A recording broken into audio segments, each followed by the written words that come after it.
Ah ben, la porte, c'est le symbole de base de la vie d'une famille, de la vie des êtres humains, quoi. Parce que la porte donne accès à la maison, la porte donne accès aussi au paradis pour les croyants, la porte donnait accès à la cité quand elles étaient entourées de remparts. C'est en regardant ce qu'il y a derrière la porte que l'on progresse, que l'on développe la convivialité. Ce n'est pas en la fermant que l'on va progresser dans l'humanisme. Or, pour nous, c'est pour cela aussi que le groupe initial a fait ce musée gratuit. C'est pour que la porte ouverte permette au plus grand nombre de découvrir les richesses patrimoniales de notre région et notamment de Pézenas. Cette idée est née au sein d'un petit groupe de passionnés dans lequel il y avait au départ Serge Ivora, maître compagnon qui a une menuiserie un peu au-dessus, là, à une 50aine de mètres, son frère, Mario Ivora, et moi-même, on avait déjà rassemblé un certain nombre de portes que l'on avait soit trouvées dans des décharges, soit achetées, soit que l'on avait refaites. Et pour mettre en valeur la richesse patrimoniale de Pézenas, d'une part, et le travail des artisans qui avaient réalisé cette belle ville, le meilleur moyen, c'était de constituer un conservatoire de leur réalisation. Et pour constituer un conservatoire, disons, l'idée est née de faire un musée de la porte et de la ferronnerie. Et on a réalisé le musée en 1993. Et depuis qu'on l'a réalisé, plus de 200 000 personnes l'ont visité. En 1993, quand on a constitué ce musée, on avait 2 salles. Et maintenant, le musée fait à peu près 250 mètres carrés. On pourrait encore l'agrandir parce qu'on a redécouvert encore 2 grandes caves, ce qui nous permettrait d'exposer un peu plus de portes qu'il y en a à l'heure actuelle. Actuellement, on en expose une centaine, portes et fenêtres, avec également les heurtoirs, la ferronnerie liée à la porte. Mais nous en avons plusieurs centaines en stock dans d'autres caves et dans d'autres greniers.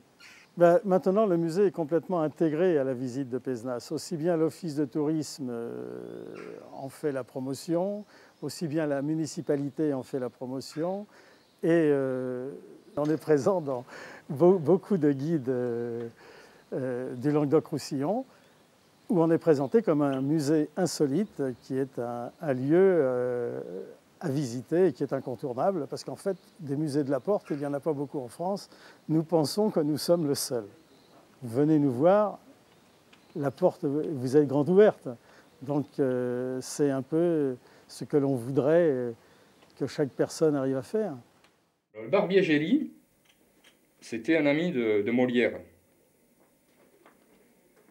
Et souvent, Molière se rendait chez son ami. Il y passait des après-midi pour discuter avec lui. Alors, cette porte, elle se trouvait place Gambetta, à la maison du barbier Gély. Et comme elle était très abîmée, l'architecte des monuments historiques a demandé à ce qu'elle soit refaite à l'identique. Et la porte d'origine a été donnée pour le musée de la porte. Alors, ce qu'il faut savoir aussi, c'est que cette porte est classée à l'inventaire des monuments historiques. Donc elle est ici, mais en fait elle appartient à la communauté, elle appartient à l'État. Mais ici, elle est protégée. Elle aurait pu finir sa vie dans une décharge, mais ce qui n'est pas le cas. Ça a une valeur historique aussi, du fait que Molière l'a franchie plusieurs fois. Vous pouvez même la toucher parce que Molière l'a touchée. Le heurtoir a complètement disparu. D'après une photo, on l'a fait restituer pratiquement à l'identique. On a conservé toute la partie de la porte, là, même le trou qui a été fait pendant la guerre, par les Allemands qui ont tiré quelqu'un qui s'est échappé, a réussi à rentrer à la maison, les amis ont tiré, ils ont fait 2 ou 3 trous dans la porte. Et on a conservé aussi la sculpture.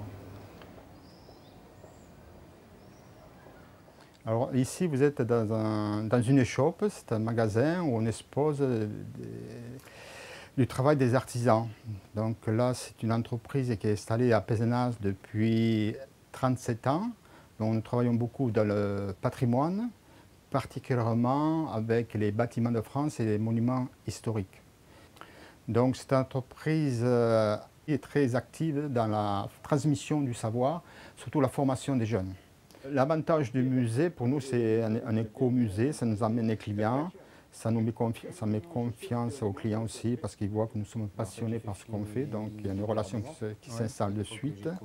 Et ce musée sert de référence, point de vue formation, pour des jeunes qui vont plus tard travailler dans ce domaine-là. C'est plus un conservatoire et un outil de travail, quoi. Nous, on fait un objet qui va rester, une porte qui va durer 200 ans, 300 ans, 400 ans. Et en plus, il y a le toucher et la beauté de l'objet, quoi.